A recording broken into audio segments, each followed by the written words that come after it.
Hey tout le monde, on se retrouve sur ma chaîne Toshira. Dans ce nouvel épisode de Parlons peu, parlons, je vais vous décrire comment se passe une journée type à l'école et une journée type en crèche. Pour ceux qui ne le savent pas encore, depuis septembre, je suis rentrée dans une formation pour devenir éducatrice de jeunes enfants. C'est une licence qui se passe sur 3 ans et je suis en apprentissage. Donc c'est pour ça que dans mon emploi du temps, tout au long de l'année, je vais parfois être plusieurs semaines à l'école et ensuite enchaîner plusieurs semaines à la crèche. Toutes mes semaines sont les mêmes, c'est-à-dire que peu importe si je suis à l'école ou à la crèche, je suis en 35 heures. Je vais d'abord commencer par vous parler d'une journée type à l'école. Ils ont plutôt préféré nous faire des journées de 7 heures, contrairement au travail. Vous verrez après, je vais vous donner une journée type où je fais du 10h, 20h30. C'est pas forcément limité à du 7 heures par jour. À l'école, ils ont décidé de faire comme ça, 7 heures par jour, et comme ça, voilà, c'est plus simple.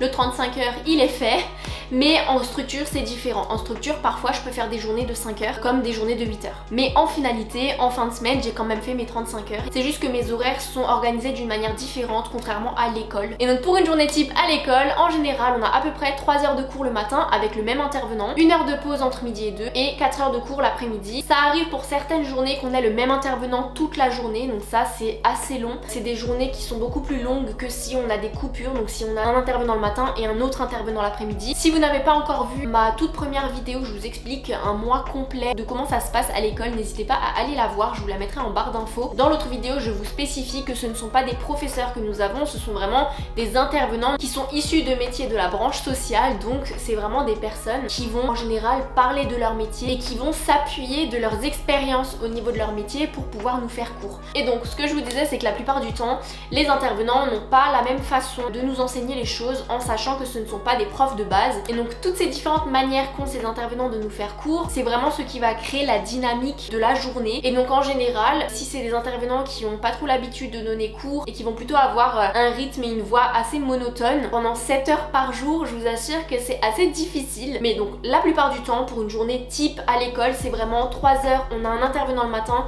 et les 4 heures l'après-midi, on a un autre intervenant. Ce qui nous permet vraiment d'avoir plusieurs dynamiques de cours tout au long de la journée et ça c'est plutôt agréable. Toujours pour une journée type à l'école, en termes de matériel, je vous avoue que nous, on a cet avantage, c'est que les professeurs nous donnent tous. Je viens de dire professeur. Là je viens d'avoir un flashback du lycée où j'avais des profs, mais non, pas du tout. J'ai plus l'habitude d'être assise de 7 heures par jour à écouter un prof parler. Pour moi, prendre des notes, c'est pas ce qui me correspond le mieux. Mais comme je viens de vous le dire, en général les profs ils nous donnent les intervenants.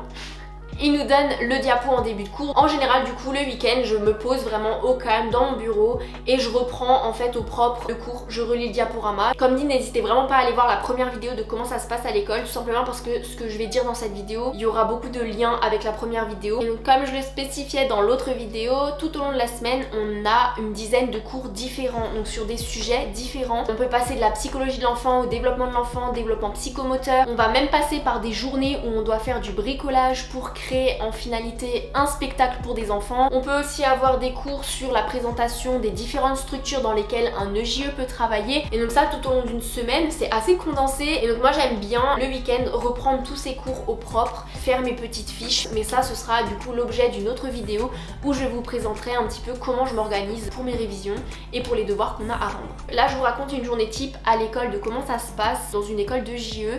Mais comme dit, mon école elle est privée, donc je pense que chaque école fait un petit peu comme elle veut. Si vous êtes dans une autre école de JE, ça se trouve ce sera pas la même chose que ce que je suis en train de vous raconter. Donc voilà pour une journée type à l'école. Si je n'ai pas dit certaines informations que vous auriez aimé que j'aborde, n'hésitez pas à me le dire en commentaire. Maintenant passons pour une journée type en crèche. J'ai trop hâte de vous raconter une journée type en crèche. Même si à l'école on apprend aussi beaucoup de choses, au travail il se passe autre chose. Du coup je vous disais juste avant que je vais vous parler d'une journée type où je peux faire 10h, 20h30. Pourquoi est-ce que je finis aussi tard? Tout simplement parce qu'une semaine sur deux, on a une réunion de 2 heures. Mais ça, je vous en parle juste après. Quand j'arrive à 10 heures, en général, mes collègues ont déjà fait le temps du bonjour avec les enfants qui se déroule plutôt autour des 9 heures. Si vous voulez découvrir comment se passe une journée type du point de vue de l'enfant, n'hésitez pas à aller voir cette vidéo-là, je vous mettrai en barre d'infos. Mais là, aujourd'hui, ça va vraiment être une journée type dans la peau d'un professionnel. Et là, en l'occurrence, je suis une étudiante, donc plutôt une journée type en crèche dans la peau d'une apprentie. Alors, je tiens aussi quand même à vous préciser quelque chose d'assez important. Là, ce que je vais vous raconter, c'est vraiment mon expérience, c'est ce que je vis moi-même au quotidien. Ça ne veut pas forcément dire que quand vous allez être apprenti, vous allez faire la même chose que moi, vous allez peut-être faire d'autres choses. J'ai juste une petite précision à vous donner si vous n'avez pas encore vu d'autres vidéos sur ma chaîne, et je crois que je le précise pas forcément dans les autres vidéos, donc bref, au moins là, il y aura une vidéo où je le préciserai. Ça fait plus de 2 ans que je travaille en crèche. En totalité, j'ai travaillé dans 3 crèches différentes. La 3e crèche dans laquelle j'ai travaillé, c'est celle dans laquelle je suis encore actuellement en apprentissage. Ça fait à peu près 5-6 mois que je suis en formation, mais ça fait déjà 1 an officiellement que je travaille dans la crèche dans laquelle je suis en apprentissage. Avant de rentrer dans cette formation, j'ai d'abord postulé dans cette crèche en CDD en tant qu'aide éducatrice. J'ai d'abord commencé dans le groupe des grands. Et quand je suis arrivée dans le groupe des grands, il y avait une équipe de professionnels qui était déjà en place forcément. J'ai travaillé pendant 6 mois avec cette équipe. Et en fait, il faut savoir que dans la crèche dans laquelle je suis, et ça, je ne pouvais pas rêver mieux pour mon apprentissage, au sein de cette crèche, chaque équipe suit les enfants sur 3 ans. On va suivre les enfants de chez les bébés, ensuite on les accompagne chez les moyens et on termine avec le groupe des grands. Et donc, comme j'ai été dans le groupe des grands l'année dernière, les grands sont partis à la maternelle dès septembre. Donc si là vous m'avez suivi jusqu'à maintenant, vous comprenez que je travaille également avec la même équipe avec laquelle j'ai travaillé dans le groupe des grands. Tout simplement parce qu'on a tous popé du groupe des grands au groupe des bébés à la rentrée. C'est ici le point très important que je veux vous expliquer, c'est que comme j'ai déjà travaillé en amont avec cette équipe et qui de base j'étais sur un contrat de remplacement, donc j'étais considérée en fait comme une collègue à part entière, basculer de salarié à apprenti, ça a fait que mes collègues, elles avaient déjà confiance en moi, elles avaient pu voir comment je m'occupais des enfants dans le groupe des grands, elles m'ont très vite fait confiance, elles m'ont très vite très bien intégrée au groupe. D'où le fait que là, ce que je vais vous raconter comme journée type en crèche, il y a beaucoup d'autres facteurs qui sont pris en compte, comme le fait d'apprendre à connaître son équipe. Pour une journée type où je fais 10h, 20h30, quand j'arrive à 10h, première chose que je fais dès que je rentre dans le bâtiment, on a tout de suite notre badgeuse, donc je badge. Ensuite j'arrive au vestiaire, je pose mes affaires, mon repas je vais l'emmener à la salle de pause, je le mets dans le frigo et ensuite j'arrive directement dans le groupe des bébés. Au sein du groupe de bébés, on est 6 professionnels, donc j'ai 5 collègues. On a toutes un petit casier où on peut ranger notre gourde, notre téléphone ou d'autres choses, si on a des petits carnets où on veut prendre des notes, tout ça. Je passe la barrière parce que forcément les enfants sont sécurisés avec une barrière pour éviter qu'ils aillent du côté du dortoir ou du côté de la cuisine. Si vous voulez connaître un petit peu comment ça se passe vraiment, le fonctionnement et comment est constitué le groupe des bébés, n'hésitez pas à aller voir la vidéo, il y aura un petit peu plus de détails que dans cette vidéo là. Et donc en général, je dis bonjour à chaque bébé, donc je me mets à leur niveau. Soit ils sont dans un transat en hauteur ou soit ils sont au sol en train de ramper, ils sont sur le dos, sur le ventre, ils sont en train de faire du quatre pattes. Je me mets à leur hauteur pour leur dire bonjour, donc je vais vraiment voir chaque bébé pour lui montrer que je viens d'arriver. Ensuite, je me relève et il y a un tableau avec plein d'informations. Sur ce tableau, il y a les étiquettes avec le prénom et les photos des bébés qui sont présents. Quand j'arrive à 10h, c'est des informations hyper importantes pour moi, surtout l'heure du dernier repas de l'enfant et l'heure du dernier change, parce que ça arrive que quand j'arrive à 10h, il y a plusieurs bébés qui sont en train de pleurer. Ce tableau, il va vraiment permettre de pouvoir cibler le besoin qu'a l'enfant qui est en train actuellement de pleurer. Ça arrive assez régulièrement que le bébé qui est en train de pleurer, j'observe en fait sur le tableau que c'est l'heure pour lui de prendre son repas. Et donc là, ce qui va se passer aussi après cette information là, c'est qu'on a un autre tableau avec tous les prénoms des collègues et en fait chaque collègue a une mission tout au long de la journée. Donc si on est de journée, on a une mission le matin, une mission l'après-midi. Comme mission, on peut être au sol, c'est-à-dire rester au sol avec les enfants, ne pas faire de va-et-vient dans le groupe, être vraiment l'adulte phare, le repère pour les enfants, pour que vraiment les enfants se sentent en sécurité. On va pouvoir jouer avec eux, interagir avec eux. Ensuite, il y a une autre collègue qui s'occupe de changer les enfants tout au long de la matinée. Ensuite, il y a une collègue qui est de mission de dortoir, donc c'est-à-dire que c'est vraiment la collègue qui va s'occuper uniquement des enfants qui doivent dormir. Donc elle va observer quel enfant a besoin de dormir. Il y a également une collègue qui a pour mission de faire le temps du bonjour et les transmissions du matin avec les parents. Et une dernière mission qu'on peut avoir, c'est le temps des repas. Quand j'arrive à 10h, je dis bonjour aux enfants, je regarde le tableau des informations des bébés et ensuite je regarde sur quelle mission je peux me mettre. Il y a des bébés à qui je peux donner le biberon vers 10h30. Donc ça va m'arriver tout au long de la journée de préparer des biberons de lait. D'ailleurs, quand on est de journée, c'est assez fatigant, je trouve, d'être de journée parce que on vit vraiment toutes les dynamiques de groupes différentes qu'il peut y avoir tout au long de la journée. On va avoir un petit temps, un petit pic de pleurs le matin dès qu'il va y avoir plusieurs arrivées en même temps des bébés, parce qu'il y a plusieurs bébés qui ne sont pas forcément encore très à l'aise avec la séparation de leurs parents. Souvent il peut y avoir un petit effet boule de neige avec le fait qu'il y ait un enfant qui pleure, ça va en stresser un autre. Ils sont pas encore forcément dans un environnement dans lequel ils se sentent très à l'aise, forcément parce que c'est le début, hein, on est encore quand même sur un début d'année. Chaque enfant ne réagit pas du tout de la même manière, donc là il y a encore des enfants pour qui il y a plus de difficultés à s'adapter au groupe, mais dans l'ensemble les enfants ils évoluent très vite et ils s'adaptent aussi également très vite. Ensuite le groupe il se calme un petit peu entre 8h et 10h parce qu'il y a plusieurs bébés qui sont en train de dormir, donc ça fait qu'il y a déjà moins de bébés dans la salle de vie et ça c'est quand même déjà moins stimulant, il y a déjà moins de bruit pour les autres bébés, l'atmosphère est beaucoup plus calme, beaucoup plus apaisante. Ensuite il y a de nouveau un rush et ça pleure beaucoup en général autour des 10h30 11h, tout simplement parce que la plupart des bébés ils sont réglés à peu près à la même heure pour manger et donc ça fait qu'ils ont tous faim en même temps. Et en général comme on n'est que deux collègues à s'occuper des repas, on peut pas aller plus vite que la musique et donc ça fait que très vite il peut y avoir la collègue qui est de mission d'être au sol, elle va devoir canaliser 2-3 bébés en attendant que les deux qui sont en train de manger finissent de manger, digèrent et ensuite une fois qu'ils retournent dans le groupe on va pouvoir switcher et on va pouvoir prendre de nouveaux bébés et les mettre dans une chaise haute et leur préparer leur repas. Une fois que les repas sont terminés, on arrive vers les 13h, 13h30. Dans notre groupe actuellement on a des bébés qui ont entre 4 mois et 1 an. Le temps de l'après-midi, il y a un temps d'observation qui se fait à ce moment-là et on observe que les plus petits ont besoin de vraiment explorer le groupe tranquillement et calmement, tandis que les plus grands ont besoin de développer leur motricité. Dans notre crèche on a la chance d'avoir une pataugeoire, c'est plutôt en vrai le matin qu'on fait les activités, mais ça peut arriver que l'après-midi on emmène quelques grands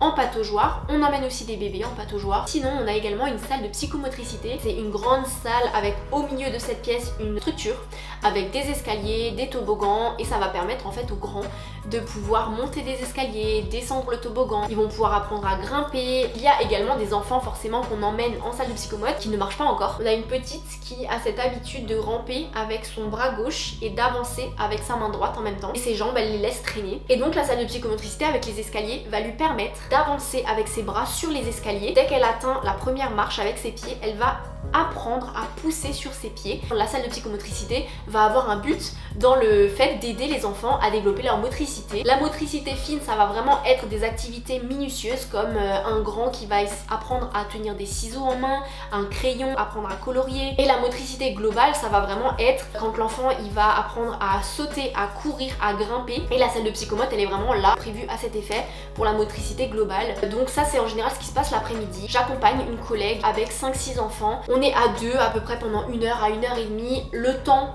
qu'on reste dans cette salle va vraiment dépendre de l'humeur des enfants. On va observer si à un moment donné au bout de 30 minutes on voit qu'il y a plusieurs enfants qui ne vont plus sur la structure, qui ne jouent pas forcément avec les jouets qui sont autour d'eux, qui vont se mettre un petit peu à, pas forcément à pleurer, mais qui vont un petit peu râler. Donc ça arrive que par moment on voit qu'il y a des enfants qui en ont marre, alors on va les ramener dans le groupe mais on va pas forcément ramener tout le monde. Si on voit qu'il y a des enfants qui continuent à s'amuser, on va les laisser dans cette salle et on va ramener ceux qui en ont plus envie. Par moment ça arrive, il y a des enfants qui viennent tout juste de se réveiller de la sieste, et ils sont en pleine forme, hop, on les ramène. Donc ceux qui n'avaient plus envie, on les remet dans le groupe des bébés avec d'autres collègues qui sont restés dans le groupe des bébés et ensuite nous du coup on accueille de nouveaux bébés. Dans cette salle on a plusieurs armoires avec des jouets, on a plein d'instruments de musique, donc on peut faire un petit atelier musique. On n'est pas forcément obligé d'utiliser uniquement la structure avec le toboggan et les escaliers. Dans chaque salle au sein d'une crèche vous verrez qu'il y a toujours en général des tapis, vraiment par sécurité et par confort pour les bébés et pour les plus grands. C'est beaucoup plus confortable d'être assis au sol sur un tapis et comme dit aussi par sécurité, tout autour de la structure il y a des tapis également. Autour des 14h, 14h30, parfois ça peut même arriver que seulement vers 15h on retourne dans le groupe des bébés. Il y a les goûters qui commencent et donc ça m'arrive si je suis de journée d'aider ma collègue à donner les goûters. En général au goûter on a des enfants qui mangent une compote, un yaourt nature et ceux qui sont déjà capables de manger des morceaux on leur donne également un petit gâteau. Et il y en a également qui ont déjà commencé cette transition alimentaire, qui ne sont plus uniquement au lait, ils prennent un biberon de lait et une compote. Et on a du coup aussi les bébés qui continuent uniquement de prendre du lait, donc je dois juste préparer un biberon de lait et lui donner. Entre 16h et 18h30 on a les départs des enfants. Moi en général vers 16h, après avoir donné tous les goûters, on vérifie assez régulièrement les informations qui sont notées sur le tableau, si elles ont bien toutes été notées dans le classeur de transmission pour faire les transmissions pour les parents le soir. Ensuite pour ma journée de 10h à 20h30, moi je termine à 17h, donc je dis au revoir à tous les enfants et ensuite je me dirige en salle de pause et pendant 1 heure, j'ai 1 heure de décharge. Donc si j'ai des contrôles à réviser, je vais réviser mes contrôles. En fait c'est vraiment 1 heure de temps personnel sur des choses que je pourrais potentiellement avoir à faire pour l'école ou pour le travail. À partir de 18h30, la crèche elle ferme. Toutes mes collègues qui terminent à 18h30 ferment leur groupe et on se retrouve dans une autre nouvelle grande salle avec toutes mes collègues de tous les groupes confondus. On est à peu près une vingtaine de collègues avec nos 2 directrices. Donc on a 2 heures de réunion. La première heure, on va toutes discuter ensemble des sujets communs, des fêtes qui approchent. Donc qui organise quelle fête, qui s'occupe de faire les affiches. Il y a plein de sujets qui vont être abordés durant cette première heure. Et ensuite la deuxième heure, elle va être consacrée uniquement aux petites équipes. Donc en fait on va se retrouver entre petites équipes. Donc moi je vais me retrouver la deuxième heure avec mon équipe du groupe des bébés. On va faire un peu du cas par cas de chaque bébé. On va beaucoup parler de nos observations, de ce qu'on a pu observer ces derniers temps. En fait lors de cette deuxième heure, chaque collègue, on va toutes amener des petites anecdotes par-ci par-là de chaque enfant. On va aussi amener nos ressentis au sein même de l'équipe en elle-même, de l'équipe pluridisciplinaire. Au sein de cette équipe, je vous ai même pas dit, mais donc on a une AP, donc qui est une auxiliaire de puériculture. On a 3 aides éducatrices. On a une éducatrice de jeunes enfants et moi qui est apprentie éducatrice de jeunes enfants. Du coup, une fois qu'on a abordé tous les sujets, il y a une collègue qui note sur une feuille les transmissions de tout ce qui se passe durant les 2 heures de réunion. Et comme ça, en fait, il y a une trace écrite. Et si comme ça, il y a une collègue qui est absente, comme parfois je peux enchaîner 3 semaines d'école, donc je peux potentiellement louper 2 réunions sur 3 semaines. Ce qui fait que quand je reviens à la crèche, pour éviter d'être perdue, déjà chaque week-end j'ai ma tutrice qui me fait des débriefs des semaines où je suis pas là, pour pas être perdue quand je reviens, pour pas avoir trop d'informations à assimiler d'un coup. On a un classeur qui retransmet chaque réunion et toutes les transmissions de tout ce qui s'est passé en fait lors de ces réunions. En fait ça me permet tout simplement de continuer à travailler sereinement et de pouvoir continuer à avancer avec mon équipe. Et donc voilà pour une journée type en crèche. En tout cas j'espère vraiment que cette vidéo elle vous a éclairé sur le fait d'être apprenti et donc de jongler entre l'école et la crèche. N'hésitez pas à liker cette vidéo, ça soutient énormément la chaîne. En tout cas je vous dis à très bientôt. Salut!